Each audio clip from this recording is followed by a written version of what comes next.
Günleri xoşlab gələn yollarım kemalı rova. Dost və qardaş Türkmənistanın ağsaqqalı rəhbəri Berdi Məhəmmədovun videolarını izlədikdə biz onun şən və rahatlığını aşkar görürük.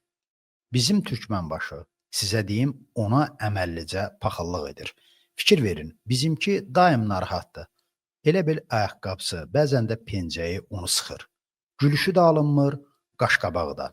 Bunun səbəbi günahkarı isə özüdür. Türkmənistanın ağsaqqalı tam bir feodaldır, riyakarlıqla onu gizlətməyə çalışmır. Buna görə o qəti narahat falan deyil. Özünü əsl şah kimi aparır. Atır, vurur, öldürür, rəqs edir, mahnı oxuyur, ştanq qaldırır.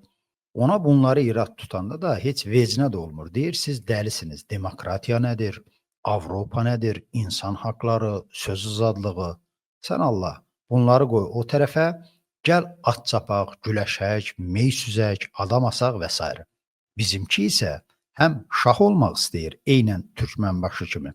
Onun etdiklərini sidqi qəlbdən özü üçün arzulayır, amma eyni zamanda kimsə ona şah, diktator, demokratiya düşmən deyəndə zırnıyır, küsür, hirslənir, istəyir onu, onun sistemini, insan hüquq və azadlıqlarına hörmət qoyan bir üsul kimi demokratlara, bütün kainata örnək göstərsinlər. Bu isə alınmır.